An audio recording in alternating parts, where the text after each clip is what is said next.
Desde el centro de mando de cada una de nuestras casas, el equipo en educación se reúne por segunda o tercera vez en este año a hablar de nueva cuenta sobre temas educativos. En este caso, vamos a abordar lainitas, guías escolares y demás demonios educativos. Y para eso se encuentran dos grandes maestros, dos geniales profesores con una visión muy crítica, el amo de las matemáticas, el profesor Freddy Leo Flores, y uno de los grandes gestores, el profesor Kevin Gibran Rodríguez Juan.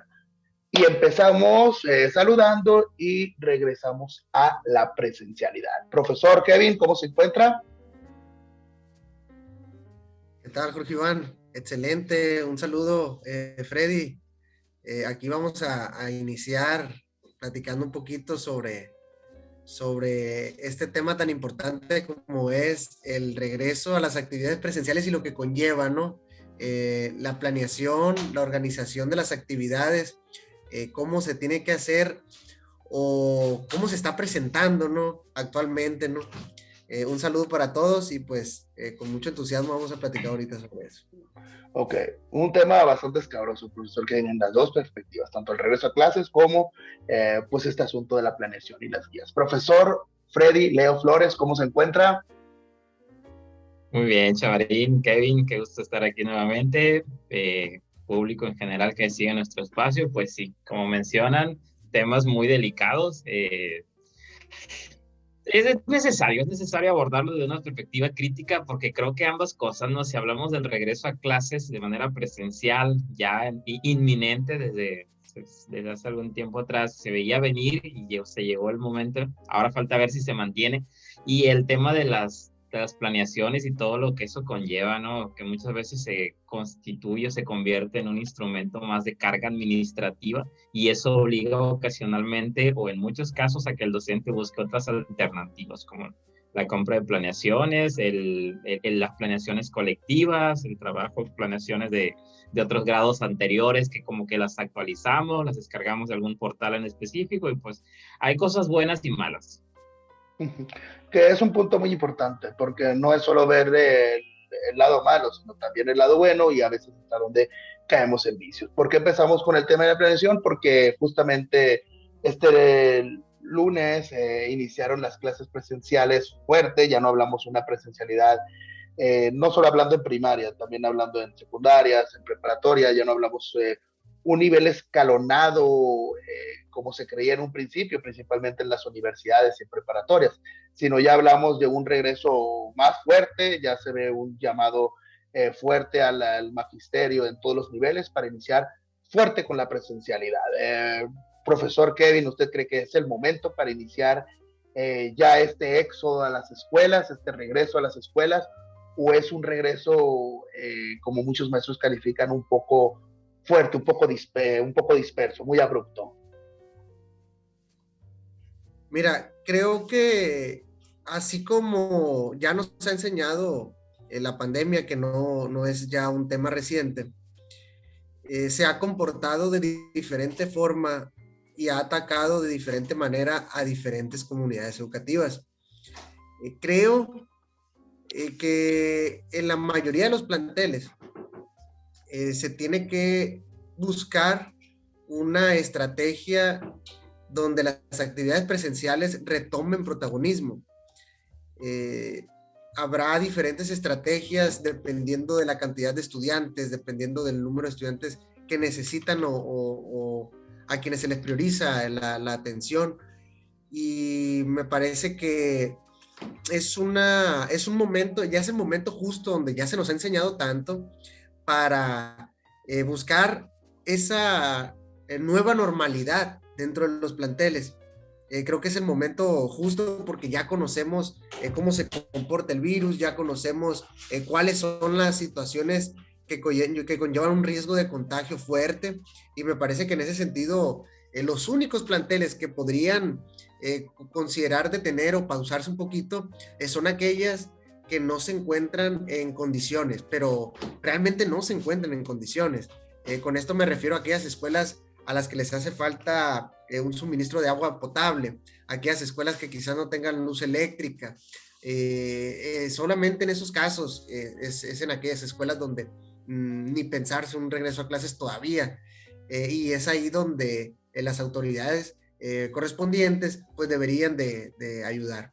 En el resto de los planteles ya es una necesidad porque el rezago escolar ya lo hemos visto que está marcado. De hecho, recientemente la Secretaría de Educación Pública y Cultura emitió en estos días, entre ayer y hoy, un número de corte de alumnos en situación de riesgo y ha ido en aumento. Entonces, de que es el momento justo, me parece que lo es. Y completamente de toda la razón, y a contar que el regreso a clases no solo es el factor del virus, sino estos factores que usted acaba de mencionar, las escuelas saqueadas, los problemas de agua en algunas comunidades que se tienen que afrontar. Profesor Freddy, ¿usted cómo ve este regreso? Tiempo al tiempo. La verdad que sí estoy muy escéptico con lo que pudiera generar esta reapertura de las escuelas, ¿no? Inicialmente, bueno, hasta semanas atrás se manejaba de manera gradual, escalonada, pero ahorita parece ser que ya es como que de golpe. Ahora sí, y se está viendo en el sector privado y en el nivel medio superior hacia arriba, ¿no? Donde ya los grupos, incluso tú lo estás viviendo, donde los grupos están empezando a volver con el 100% de los alumnos que estén en condiciones y que quieran regresar a clases presenciales. Entonces sí se me hace que es una medida un tanto apresurada. Sí es necesario, hacía falta sin duda alguna el regreso a clases por lo que mencionaba Kevin en torno al rezago que se ha estado acumulando en los últimos meses y que parece ser que va en aumento, lo que genera deserción, abandono escolar. Entonces, bajo esas circunstancias sí es necesario, valga la redundancia, la necesidad imperiosa de volver a clases de manera presencial. Obviamente el trabajo a distancia pues no sustituye lo que eso se genera, ¿no? La calidez, el contacto, todas esas variables que se presentan dentro del trabajo cotidiano, diario, face to face. Entonces, en este caso, pues sí, no sé, habría que ver realmente cuáles son los efectos de que se reaperturen las escuelas para el 100% de los alumnos que quieran volver, porque ahorita todavía los padres tienen la libertad de decidir si los mando o no. Entonces, creo que sí va a ser necesario que midamos este impacto a partir de las primeras 2 semanas y valorar realmente si fue o no fue una buena idea. Hay escuelas que todavía no están en condiciones. Aquí en el estado de Sinaloa mencionaba el gobernador que es una cantidad mínima y que se ha estado atendiendo las necesidades de cada una de ellas, al menos en la zona escolar donde yo laboro, 2 de ellas no están totalmente en condiciones, además de que decidieron todavía trabajar un poquito, detener un poquito de esa parte. Creo que en la mayoría de las escuelas, pues sí se reaperturó, sí se está trabajando de forma, bueno, no con el 100% de los alumnos, porque incluso los padres de familia todavía como que manejan un poquito de resistencia, temor o desconfianza. Hay grupos que tienen menos de la mitad, algunos otros donde sí hay un porcentaje más elevado, y pues hay que esperar. Vamos a ver cómo se va presentando esta situación. Ok, y es todo eso, ¿cierto? Es muy pronto para emitir un juicio. Lo que sí vemos es que primaria está iniciando pues un poco escalonado, nivel preparatorio, nivel universidad, no solo en Sinaloa, sino en diversas universidades del país, es ya 100% del plantel escolar aquí y 100% del alumnado acá, y eso también vemos con los maestros en primaria. Si revisamos viejas actas, mencionaban que el regreso dentro de los maestros era voluntario. Ahorita la voluntariedad ya se quitó, ya es obligación de los maestros pues volver a nuestras labores y pues a trabajar bajo eso. Cómo vamos a ir reaccionando, cómo se va a ir presentando, el tiempo lo va a ir diciendo. Aquí vamos a estar el equipo en educación para analizarlo, por eso los invitamos a que se suscriban, a que comenten, a que dialoguen qué está pasando en sus escuelas. En verdad es muy pocas las escuelas que no están en condiciones, o por lo menos una en mi zona de diciembre hasta acá fue robada 9 veces. Eso es un factor también que debemos de tomar mucho a consideración. Y mencionábamos que uno de los primeros factores por los cuales se busca ya el regreso a clases es por ese rezago educativo, que yo no le llamo rezago, yo ya le llamo retraso educativo, yo ya le llamo, es un elemento que tenemos que ya batir. Mencionamos la dosificación de los contenidos, pero pues la presencialidad no lo soluciona todo. Y una de las armas fuertes que tienen los maestros es la planeación. En este último tiempo que estuvimos trabajando durante la pandemia, nos trabajamos mucho acorde al modelo Aprende en Casa, tomamos las dosificaciones, pero también se recurrió a planeaciones, se adquirieron algunas en internet y es algo que no es nuevo dentro del sector educativo, sino es un tema bastante delicado. ya no le llamemos compra, sino también la adquisición de planeaciones. Y yo digo, el que esté libre de haber bajado una planeación en internet, de haberla modificado, que arroje la primera acta administrativa. Yo pienso que nadie está ajeno en esto. Esto es un recurso, entonces yo le pregunto al que quiera responder, ¿es en verdad un vicio muy malo o a qué punto queda o qué punto neutro queda entre tomar una planeación ya existente o modificarla? Es algo que ataca mucho al sistema educativo. Profesor Freddy, profesor Kevin, ¿quién gusta ser el primero? Si me permites, el mercado negro de las planeaciones, ¿no? Sí, ¿Es bueno o malo? Mundo. Yo no lo veo como que sea malo, sino lo importante es qué haces con ello. Porque si tomamos una planeación, que hay diferentes proveedores, tanto locales como nacionales, mencionabas, por ejemplo, la Initas, o no sé si mi inconsciente lo mencionó. Es la más famosa, sí, incluso está en el título del video. El problema es que tomes esa planeación tal cual la consigas y que vayas y la quieras aplicar dentro de tu aula con las características muy diferentes a las del modelo que generó esa planeación. Lo ideal, al menos así lo veo desde una perspectiva muy personal, para mí lo ideal es que sí es permitido, ¿no? Que puedas tomar una planeación y que le des ese sello característico tanto de ti como docente, como de las condiciones o características de los niños, de tus estudiantes. El problema es que muchas veces la planeación la hemos constituido como una carga de trabajo más administrativa y ocasionalmente el docente, que es lo que genera en él, que tengo que entregar una planeación porque mi director o mi directora me la está exigiendo para tal día, independientemente de lo que suceda después, que ese es un problema que desde la supervisión se nos pide mucho, que al momento de que vayamos a observar la clase de un docente, esta sea congruente con el propósito y con el desarrollo de la planeación. Y hay ocasiones en las que no es así, porque los docentes elaboraron su planeación o consiguieron la planeación, y ¿qué es lo que hacen? La entregaron porque es un requisito indispensable dentro de su función. No le veo ningún inconveniente a que adquiramos una planeación, a que la elaboremos entre pares, a que reciclemos planeaciones del año pasado, de ciclos escolares pasados. El problema es que la quieras emplear tal cual está estructurada y órale, así la sigo. O que no la sigas, que simplemente hagas lo que se te dé la gana dentro de un aula. Nosotros sabemos que la planeación debe de tener ciertos elementos y que esos elementos son los que te dan rumbo al desarrollo de la clase, especialmente a lo que quieres lograr dentro de la misma. Entonces, por esa razón se convierte en un referente, en una guía muy importante para lograr un objetivo adecuado. O sea, vas desarrollando tu planeación y ahí te vas dando cuenta de que si vas por el camino correcto. En caso de que no es así, bueno, te regresas, reformulas o replanteas. El problema no es ese, no es que consigas una planeación, que la compres, que la descargues, que te la proporcionen, etcétera. Simplemente el problema es que o la quieras emplear tal cual te la dieron o que simplemente no le hagas caso. Es una opinión muy, muy personal. Muchísimas gracias, Freddy, pero a veces hay que comprobar de que el maestro pasa buena cantidad dentro del salón de clases, se le piden ciertos trabajos administrativos que antes no se pedían, entonces a veces la burocracia se vuelve muy fuerte, entonces, ¿dónde queda el tiempo para planear al profesor? ¿Dónde le queda el tiempo a esas labores? Profesor Kevin, ¿usted qué piensa sobre a veces esa excesa carga administrativa que tenemos los docentes y a veces cómo recurrimos a esas técnicas porque no alcanza el tiempo? Sí, mira, yo creo que en esta parte, más que mesa de análisis, pues hay que dialogarlo con toda libertad, ¿no? Este tema de la planeación escolar, pues se puede prestar a satanizar la compra y adquisición, como dijo Freddy, del plan de trabajo. En realidad, si nos pusiéramos a recolectar todos los comentarios y todas las opiniones que pueda haber sobre esto, creo que nos vamos a encontrar de todo.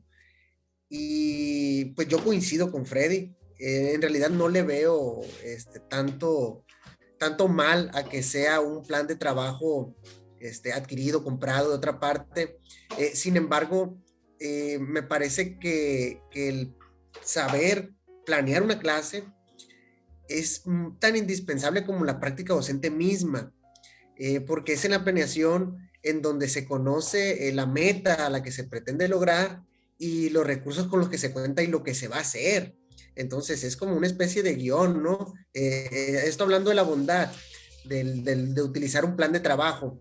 Entonces, si tú como maestro que vas a dar una clase, no tienes ni eso, aunque no lo hayas hecho tú, pero no tienes ni esos pasos a hacer, pues diríamos que estaríamos improvisando al momento de llegar a clases. Que ojo, siempre he dicho que la improvisación es una habilidad que debemos de tener, pero así como el uso del libro de texto, es malo abusar de él, es malo abusar de ese recurso, porque no falta que en el plan de trabajo estoy considerando quizás el uso de un video, de una bocina o algo, y a la hora de la hora, pues saben que se fue el internet de la escuela, si es que hay, o saben que no sirve el proyector, y una serie de cosas que necesita uno improvisar. Me vienen a la mente muchas ideas porque, bueno, pues quizás personas que aquí no nos están escuchando en este momento no lo sepan, yo sé que ustedes dos sí lo saben, pero yo por allá anduve en el mercado de la compra y venta de planeaciones, en el negocio. Y fíjate que más allá de los límites morales que uno se pueda imponer en esto, me llevaba mucha sorpresa cuando había compañeros que me hacían observaciones del plan de trabajo, y cuando me daban esas observaciones me mostraban anotaciones, subrayados en el plan de trabajo, o sea, la rayaban, le agregaban cosas. Y eso me llamaba la atención porque es un uso que yo decía, pues fíjate, no está tan mal. ¿Por qué compras la planeación? Le preguntaba yo a un compañero. Me van a decir, es que me la están pidiendo de un mes ya. Me la están pidiendo de todo un mes ya. O sea, me la pidieron antier para hoy. O me comentaban, es que me piden este formato y a mí me gusta más hacerlo en agenda alegre, lo que le llaman, ¿no? Que es en la libreta a mano. Y pues me lo piden en este formato impreso, engargolado, pues mejor ya dámelo hecho. Entonces, también hay que ver esa cuestión administrativa que muchos planteles tan rigurosamente hacen al maestro, pues que busque otras alternativas y que no por eso va a ser un mal profesor. En lo que sí yo no estoy con nada de acuerdo es que la planeación no sirva. En eso sí no estoy en nada de acuerdo. Ok, hay un caso, ¿sí? Hay un caso muy, muy particular. A mí me gusta, o sea, ahorita mencionabas lo de la agenda negra, que es las acciones que el maestro tiene que tomar y todo eso, y eso es una completa planeación. Incluso me ha tocado hablar con muchos profesores que dicen, yo hago dos planeaciones, una que le tengo que entregar a la supervisión o a la dirección, y una que tengo que hacer para mi salón de clases y mis alumnos. ¿Por qué? Porque dentro de la misma burocratización de las planeaciones, cada vez se vuelven más complejas, cada vez, agrega esto, agrega aquello, agrega este objetivo, agrega esto, cuando a veces sientes que es un mundo para los profesores y a veces las planeaciones compradas, adquiridas, que bajan dentro de los mismos términos, los mismos contenidos de la SEP, ayudan a disminuir esa carga de trabajo y ya te sientas a modificar las actividades, que es lo que mencionaba el profesor Kevin, de estar subrayando los elementos principales, estar haciendo las modificaciones para tus procesos en el grupo, que eso es muy sano. Eso es lo que se debería hacer, tomar lo que ya existe y poder emplearlo. Significa, pero lamentablemente dentro del magisterio es muy amplio y existen diversas prácticas que se construyen planeaciones, se llevan, se entregan, no se siguen, hay una discordancia entre lo que hay en clases y lo que está pasando en el grupo. Y ahorita en estos momentos con pandemia, con un montón de contenidos dejados de ver, un montón de contenidos que se tienen que ver, las planeaciones son completamente distintas a lo que, o debieran ser completamente distintas a como existen actual, o como fueron anteriormente. Entonces yo le pregunto al profesor Freddy, ¿tiene que cambiarse la forma de planear? ¿Tenemos que cambiar la forma en que los maestros planeemos a las nuevas condiciones o tenemos que seguir igual? ¿Sí, profesor Freddy? Sabes que antes de contestar las preguntas, tenía algún comentario en alusión a lo que estabas mencionando. Seamos realistas, ¿no? Si nos ponemos a planear a como se nos pide, como la lógica nos indica, nos lleva otro turno completo, ¿no? Es demasiado Sí. el tiempo que le vamos a dedicar a elaborar una planeación de principio a fin por todos los elementos que esta incluye. Entonces, por esa razón, el conseguir una planeación comprada, reciclada, elaborada en colectivo, porque hay muchas escuelas donde así se hace, que son maestros que se reúnen por pares o por 3 grupos, dependiendo de los grupos que contenga cada año, y ellos elaboran su planeación, se ponen de acuerdo, le hacen los ajustes pertinentes y ya, le dan seguimiento a lo mismo. Entonces eso también se me hace muy válido y se me hace todavía un poquito más como que más material conocido, ¿no? El elaborarlo en colectivo, porque ya pues más o menos son las mismas condiciones de las escuelas, ¿no? Los niños pues sí son condiciones muy diferentes de un grupo a otro, pero pues también es válido, porque sí es demasiado la carga administrativa en la que se convierte la elaboración de una planeación, y pues no nos vamos a dedicar todas las 24 horas del día a dar clase y a planear, porque hay una vida fuera de eso. Entonces, eso es lo que te obliga o lo que te induce a realizar ese tipo de prácticas. No los veo mal.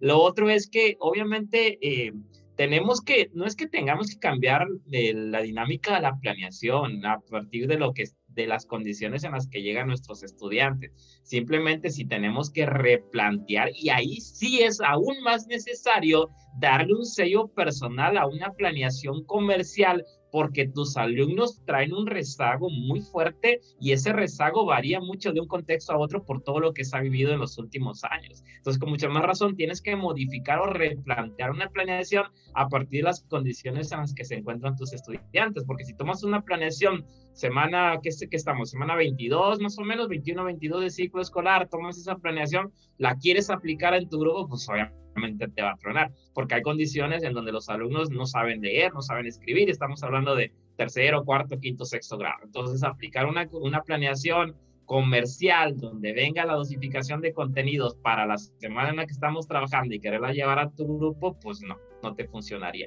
Por esa razón, dentro del colectivo, dentro de la escuela, dentro de tu zona, sector, etcétera, tendrías que determinar cuáles son los aprendizajes relevantes que necesitas reforzar para poder apropiarte de otros aprendizajes. Más ya como que volverte selectivo y tomar la paja de la paja, o sea, quitar la paja de la paja, lo más importante y lo que al estudiante lo acerca más al propósito de egreso, al perfil de egreso que buscas en el. Y pues tienes que ser aún más inteligente y aún así tienes que modificar un poco más una planeación comercial. Correcto, y yo pienso que las planeaciones tienen que ser más cortas y concisas. Junto a eso, yo sí pienso que tiene que ser con la formación, porque me ha tocado visitar escuelas donde dicen, no, es que del mismo sector o supervisión o director nos pide que hagamos las actividades, pero cada actividad tiene que estar pensada en los niños auditivos, visuales, kinestésicos y un montón de especificaciones, evaluaciones. Y yo me digo, bueno, ¿en qué momento hacen todo eso? Profesor Kevin, ¿cuál es su perspectiva pues a estas nuevas planeaciones que ya tenemos que hacer? Ya no podemos trabajar con Aprende en Casa, ya tenemos que hacer las modificaciones nosotros. ¿Cómo debemos de planear los profesores en este nuevo mundo post-encierro o post-COVID? Mira, yo quedé muy satisfecho con el comentario de Freddy, ahí les compartí los aplausos. Y me parece que Freddy da en el clavo con esto de la relación plan de trabajo y momento en el que nos encontramos. Creo que si la diversidad de los alumnos es un tema que siempre ha estado, en este momento, cuando nos encontramos explorando un estado de conocimiento donde los estudiantes pues se muestran un retraso, como tú lo estabas diciendo, en relación a cómo deberían de estar, el diseño de un plan de trabajo acorde a esas necesidades del grupo es fundamental. El maestro no puede continuar una clase descargando un plan de trabajo para cuarto o quinto grado en donde se basan en un estudiante que sí logró aprender pues con toda normalidad, cuando la mayoría de las escuelas me parece que se están enfrentando a una situación del grupo que atienden se encuentra como si lo hubieran agarrado año y medio, 2 años atrás. Entonces, ahí básicamente es un pecado, es un crimen que se descarguen planificaciones como si no hubiera pasado nada. Entonces, yo creo que ahí Freddy da en el clavo. me parece que toma relevancia el hecho de que ahora los planes de trabajo deben de irse sobre habilidades básicas, lectura, escritura, cálculo mental, y la selección por cada escuela de los aprendizajes fundamentales que deben de, o que consideran más relevantes trabajar.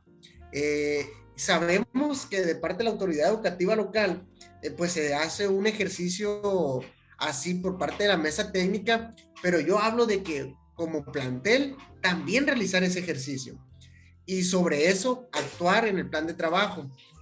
Si me preguntas a mí, ¿qué dinámica, aparte de esto que acabo de decir, qué otra dinámica pudiéramos emplear? Para mí, en este momento, cobra relevancia la agenda negra, y cobra relevancia el plan de trabajo por proyecto.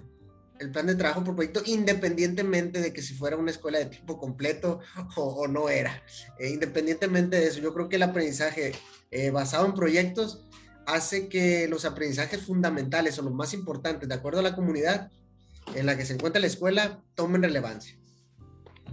Qué buena idea. Hace mucho que no hablamos sobre pues, trabajar en base a proyectos y finalidades, que es algo que se necesitaría, porque dentro del proyecto es el fin del proyecto y los contenidos aplicados. Es algo pues, que tenemos que usar, no solo para ahorrar tiempo, sino para lograr conformar los aprendizajes más significativos.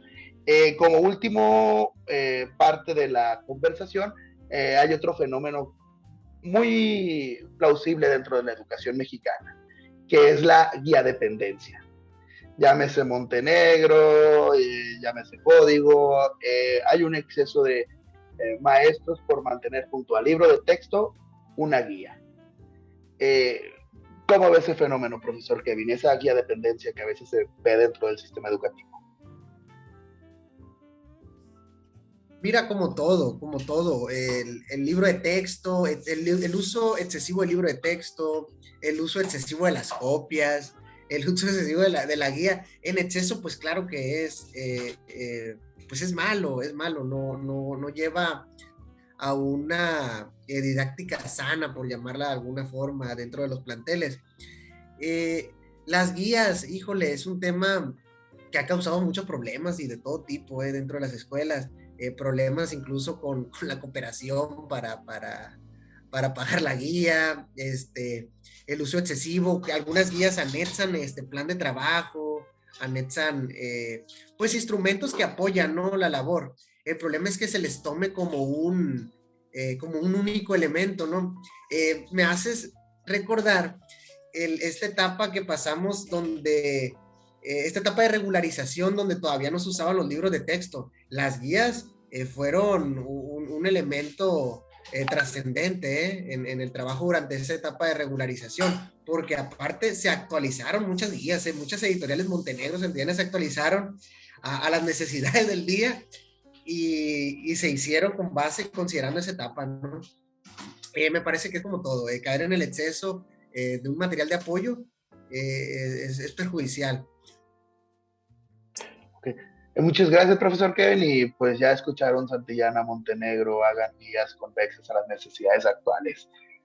Profesor Freddy, ¿usted qué piensa sobre pues, el manejo de las guías? Voy a hacer un comentario muy sintético para no extender tanto otra de mis participaciones. Las guías, libros de texto, todos materiales impresos que pudieras conseguir o emplear dentro del aula son un material de apoyo adicional. Lo fundamental es lo que tú como maestro, a partir de la didáctica que empleas, realices dentro de tu aula, obviamente en función del propósito o el aprendizaje clave o el aprendizaje esperado que quieres lograr en tus estudiantes, y todo lo demás es un recurso del cual no debemos de abusar para lograr un objetivo, un determinado objetivo. Y ese fue uno de los problemas que se cometió, que se agudizó de sobremanera en los últimos ciclos escolares a raíz de la pandemia, donde muchos docentes lo que hacíamos era descargar materiales, las guías, en algunos casos. En concreto, creo que el uso de la guía disminuyó por la dinámica, pero se incrementó el uso de los PDFs. Entonces, que al final de cuentas, pues como que era lo mismo, ¿no? Nada más era una forma diferente de emplearlo. Lo que hacíamos era distribuírselo a los estudiantes que lo realizaran, lo terminaban haciendo los padres de familia o hermanos mayores, ocasionalmente ni siquiera lo revisábamos, pero pues ese es un tema creo que daría para una mesa más. En conclusión, todos esos elementos que mencionamos son solamente un apoyo del cual no se debe de abusar. Sí, incluido el libro de textos, que después ya en otra mesa estaremos hablando sobre si los libros de texto ya hacen más mal que bien dentro de la educación mexicana, porque pues ya no estamos en 1970 donde el contenido era difícil, los temas eran difíciles de agarrar, hoy actualmente hay muchas fuentes de información, entonces revisamos los libros de texto y nos encontramos con errores de ortografía, nos encontramos con temas ya desairados, con temas que ya no van, nos encontramos con un libro de historia que resume 3.000, 4.000 años de la historia de la humanidad en unas cuantas páginas. Entonces eso es algo que también posteriormente veremos. Coincido completamente con lo que dijo nuestro compañero profesor Freddy y el profesor Kevin. Cualquier cosa en exceso es malo, llámese guías, llámese libro de textos, llámese las planeaciones, llámese las copias, ese fenómeno que del maestro árbol que saca muchas copias, pero bueno, esos son muchos demonios educativos que no están mal individualmente, están bien, pero es el exceso el que los vuelve ya algo peligroso y tenemos que ir cambiando esas mecánicas. Bueno, con esto el equipo en educación le damos las gracias a los que se quedaron hasta el final, les deseamos que tengan un genial pues, semana de clases presenciales, dar continuando, buscar nuevos métodos para poder dar, porque al final lo que más vale, como dijeron los compañeros, es la práctica que tenemos cada uno. Con esto nos retiramos. Buenas noches y por favor, el último en salir, que apague la luz. Adiós.